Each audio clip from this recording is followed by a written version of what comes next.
yeah, I think yeah, for me, I just need to focus on my team and what I can bring to the team. And yeah, of course, when the league starts, we'll see how far we'll go.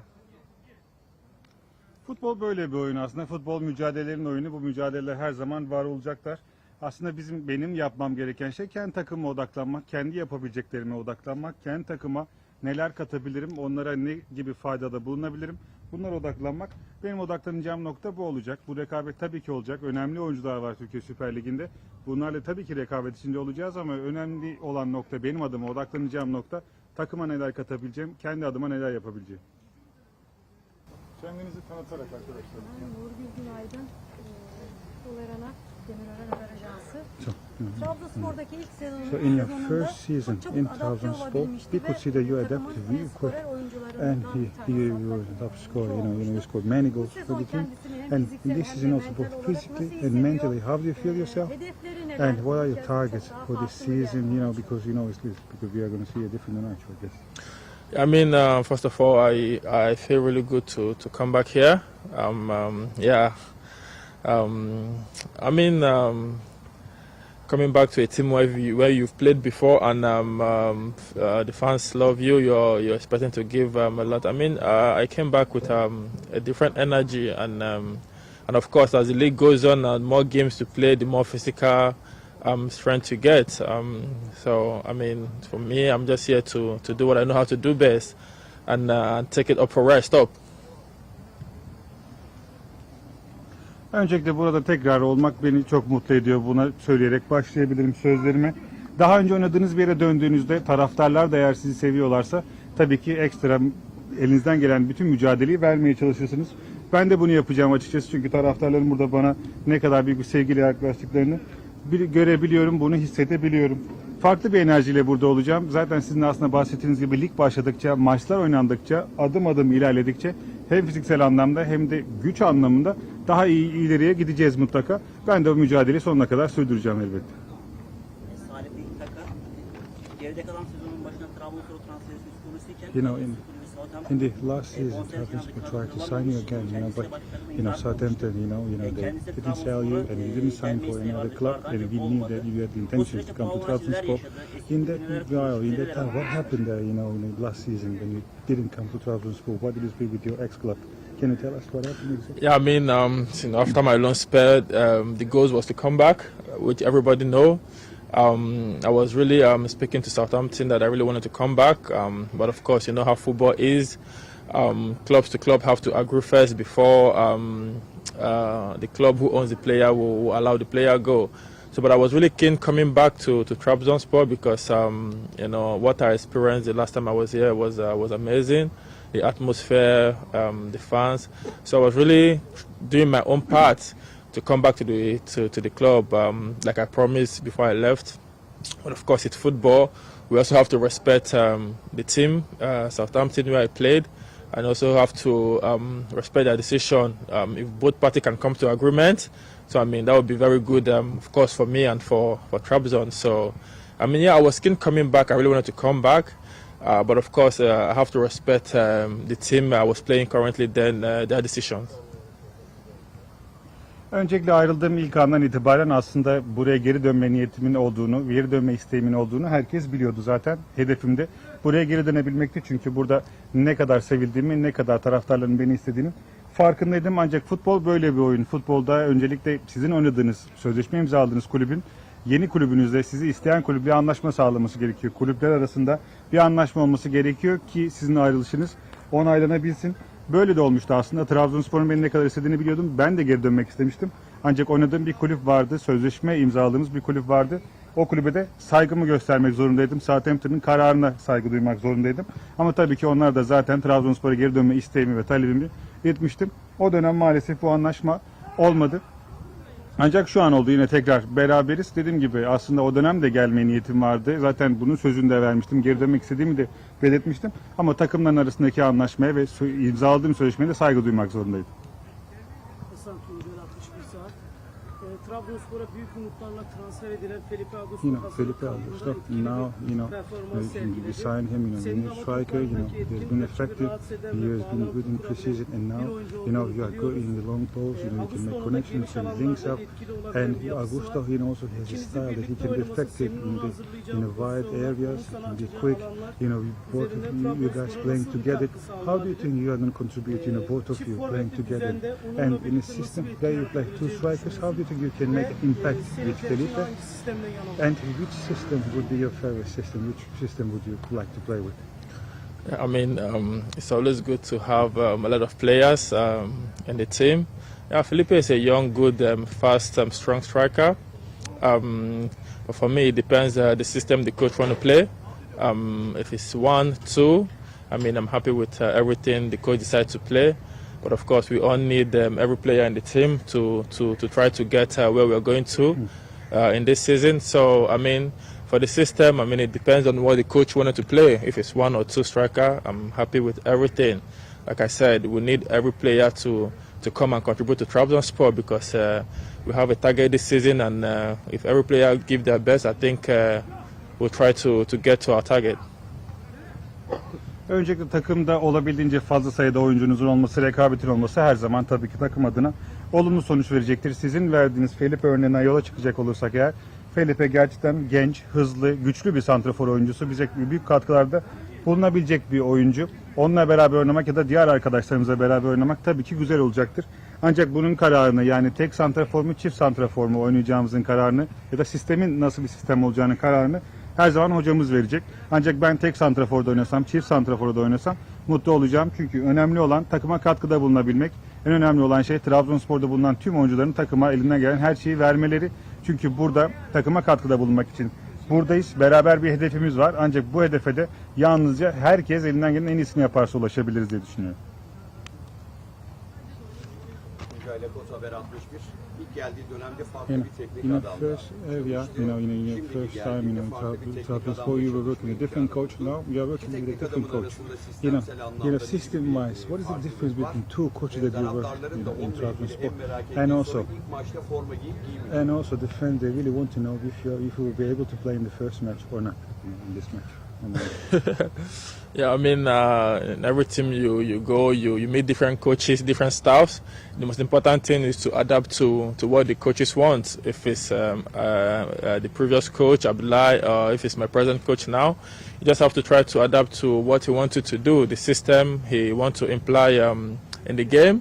And of course, as a player who had experience, you also have to bring in your own quality. But of course, the coach part is the most important one to try to do what he asks you to do. And yeah, when you try to do what the coach asks you to do, I mean, everything surely will work in place. And will you be able to play in the first match? If I were able to play in the first match, now I'm training, so I mean, the way I feel, I think probably, yeah, if everything goes as planned, if I didn't get any setback, I think I'll be able to play. Öncelikle şöyle ifade edebilirim. Gittiğiniz her takımda farklı oyuncularla, farklı hocalarla çalışırsınız, farklı ekiplerle çalışırsınız. Sizden farklı talepleri olabilir, farklı istekleri ve beklentileri olabilir. Sizin için önemli olan, bir oyuncu için önemli olan şey bunlara çabuk adapte olabilmek ve çabuk yanıt verebilmek. Ben de bunu yapmaya çalışıyorum. Sizin de bahsettiğiniz gibi bir önceki hocamız, şu anki çalıştığımız hocamız, hepsinin tabii ki sistemsel olarak farklılıkları var. Sizden beklentilerinde, taleplerinde farklılıklar var. Ama sizin oyuncu olarak yapmanız gereken şey öncelikle hocanızın isteklerine karşılık verebilmek, onun dediklerini yapabilmek.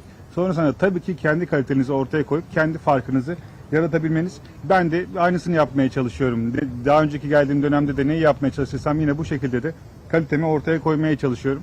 İkinci sorunuz, ilk maçta oynayıp oynayamayacağımla alakalı sorunuzla ilgili olarak şunu söyleyebilirim.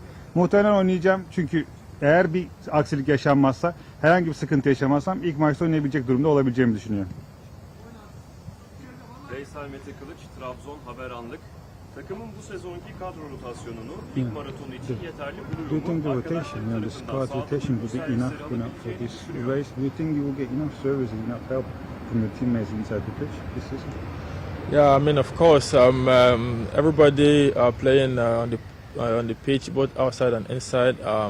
I believe we know each other quality. So I mean, if we're able to capitalize on each other qualities, I mean, yeah, I think we can use each other very well.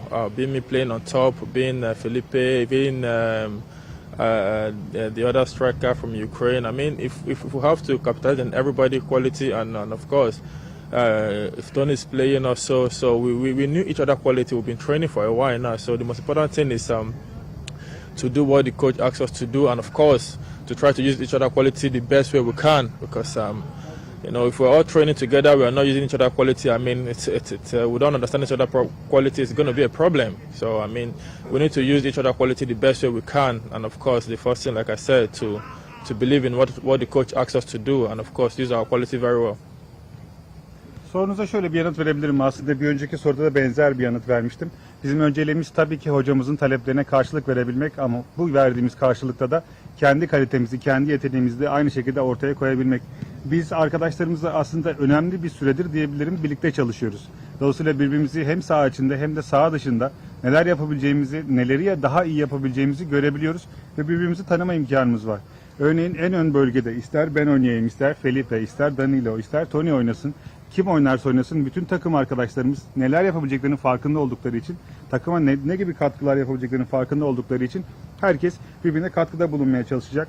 Tabii ki şu sorun olabilirdi: eğer birbirimizi tanımasaydık ya da birbirimizle çok fazla çalışma fırsatı bulamasaydık ya da beraber zaman geçirmeseydik, belki yapabileceklerimizin farkında olmadığımız için sıkıntı yaşayabilirdik, ama dediğim gibi önemli bir zamanda birlikte çalışıyoruz ve birlikte çalışmanın ve birbirimizi tanımanın da bize çok büyük katkıda bulunacağını düşünüyorum ben saha içinde.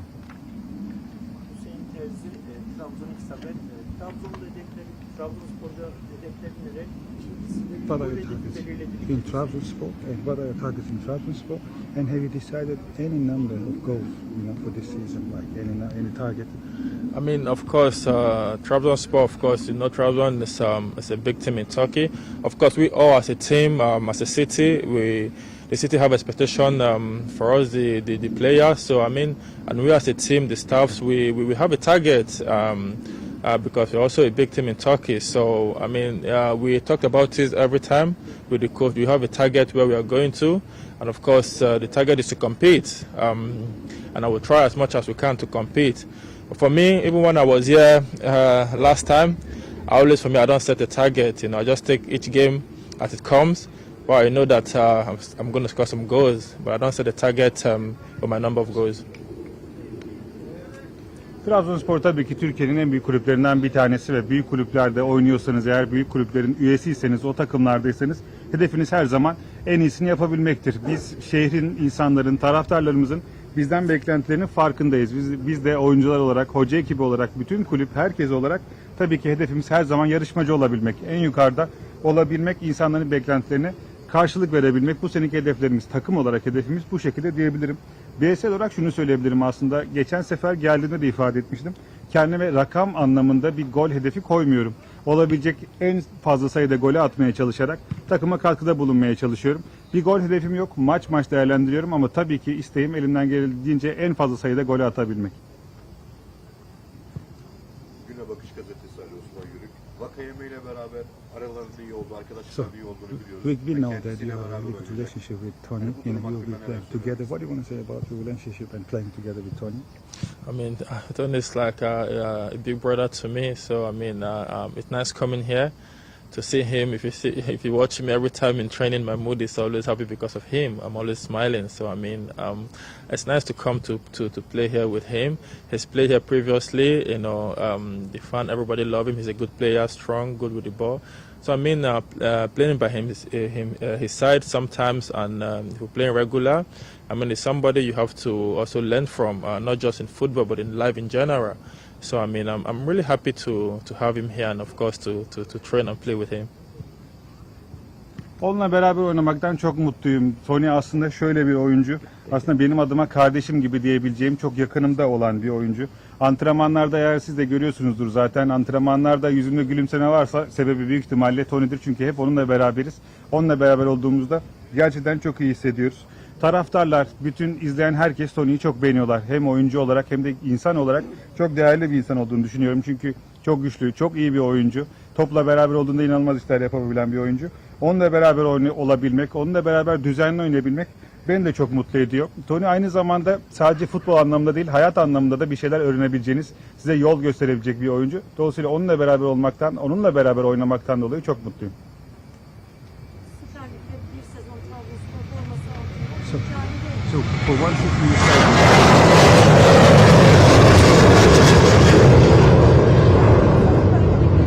so you know a little bit about the league. So as a player, you know the league.